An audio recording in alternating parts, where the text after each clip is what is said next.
Literasi Sastra Indonesia bersama aku, Azza. Dan aku, Alfia. Pada podcast kali ini kita akan ngobrol santai yang semoga bisa menambah pemahaman dan wawasan kalian.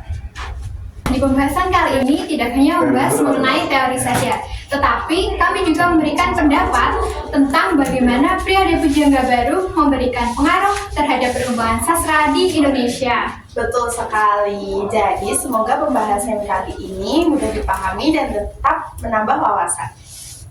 Betul.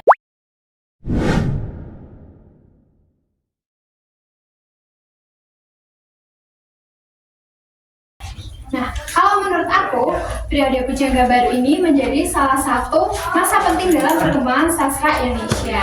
Periode ini muncul pada tahun 1930-an dan membawa semangat baru dalam dunia sastra tentunya. Nah, para penulis saat itu mulai lebih bebas menyampaikan ide, perasaan, dan pemikiran mereka. Aku juga setuju. Menurut aku, yang menarik dari Pujangga Baru adalah munculnya semangat modern. Para sastrawan tidak hanya menulis untuk hiburan, tapi juga menunjukkan identitas bangsa Indonesia yang sedang berkembang pada masa itu. Betul. Nah, selain itu juga, nama Pujangga Baru itu berasal dari majalah sastra yang dibuat oleh para sastrawan. Dari situlah banyak karya sastra yang mulai dikenal oleh masyarakat. Nah, dan menurut aku majalah itu tuh punya peran besar karena menjadi tempat berkumpulnya ide baru. Jadi para sastrawan, penulis itu saling berbagi pemikiran tentang sastra budaya dan nasionalisme. Betul.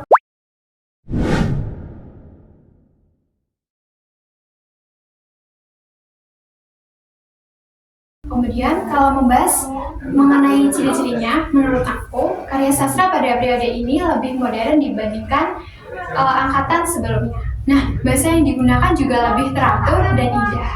Nah, benar, aku juga merasa karya-karya Pujangga Baru tuh benar-benar lebih banyak membahas perasaan pribadi, cinta, dan semangat tentang kebangsaan dan juga pendidikan. Nah, betul.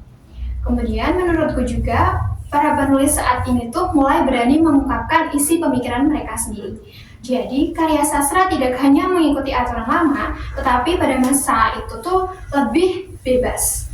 Iya, dan aku juga yang aku suka tuh adalah adanya perpaduan budaya Barat dan budaya Indonesia. Jadi walaupun pendapat pengaruh modern, karya modernnya tuh tetap memiliki ciri khas Indonesia. Betul.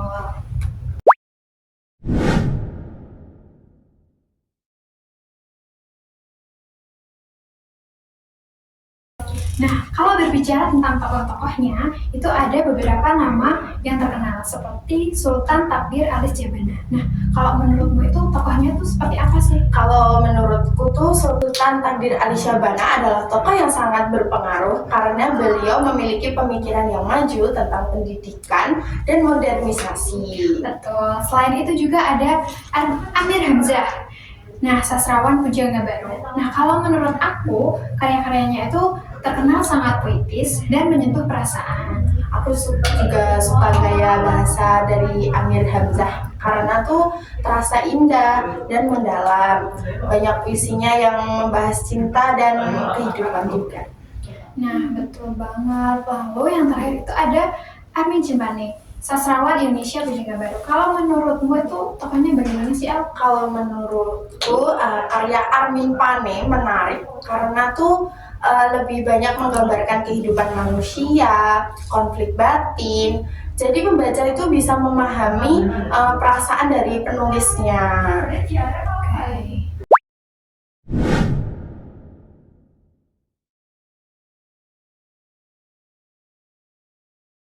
Kalau kita berbincang mengenai pendapat pribadi tentang Pujangga Baru, kalau menurut aku, pendapatku itu aku kagum banget dengan penulis Pujangga Baru. Mereka hidup pada masa yang belum modern seperti sekarang, tetapi memiliki pemikiran yang luas. Menurut aku juga gitu sih. Mereka tuh mampu membuat karya yang bukan hanya indah dibaca, tapi juga memiliki makna mendalam.